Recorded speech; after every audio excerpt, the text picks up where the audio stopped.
ఏలూరు జిల్లా కుక్కనూరు మండలం బెస్తగూడెం గ్రామంలో కాంగ్రెస్ పార్టీ జిల్లా అధ్యక్షుల ఆదేశాల మేరకు ఏలూరు జిల్లా కాంగ్రెస్ పార్టీ ప్రచార కమిటీ అధ్యక్షులు మంతెన నరసింహారావు పార్టీ కార్యకర్తల సమావేశం ఏర్పాటు చేశారు. కార్యక్రమంలో పార్టీని ఉద్దేశించి ప్రచార కమిటీ అధ్యక్షులు మాట్లాడుతూ ఉమ్మడి ఆంధ్రప్రదేశ్లో సోనియా గాంధీ ఆదేశాల మేరకు దాదాపు 13 ప్రాజెక్టులకు వైఎస్ రాజశేఖర రెడ్డి శంకుస్థాపన చేయడం జరిగిందన్నారు.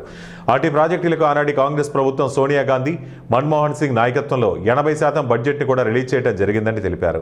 కాంగ్రెస్ పార్టీ ఆలోచన విధానాలతోటే ఈ రోజు ఉమ్మడి రాష్ట్రంలో 13 ప్రాజెక్టులు పూర్తి చేసుకోవడం జరిగిందని కొనియాడారు.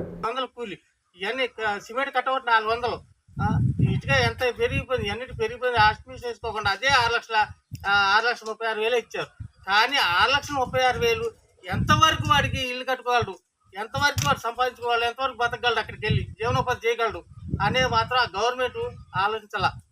కానీ ఆ భూమికి ₹1,00,000 ఇచ్చారు. అది అక్కడ ఇచ్చిన భూమికి, ఈ ప్లాట్ఫారం ఇచ్చిన భూమికి ఆ ₹1,00,000 ఎప్పుడు వెనక తాత 10 సంవత్సరాల క్రితం రేట్ అది.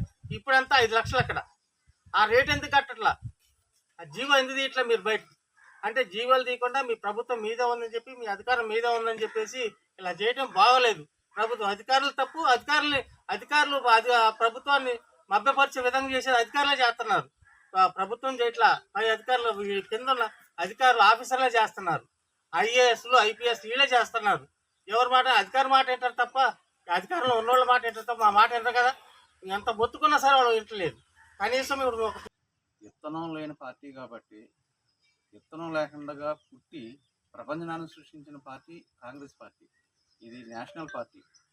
కులానికో, మతానికో, ప్రాంతానికో, వర్గానికో పుట్టిన పార్టీ కాదు కాబట్టి, ఇది ఎక్కడికక్కడే దానంతలో అదే పుట్టుకొచ్చే పార్టీ కాబట్టి, ఆది నుండి ఆది మూలాలు ఉన్న పార్టీ కాబట్టి, ఈ పార్టీకి మళ్ళీ జనాల్లో ఒక అవగాహన కలిగి వాళ్ళంతలో వాళ్ళు రీబ్యాక్ అయ్యి మన పార్టీలోకి రావటం జరుగుతుంది.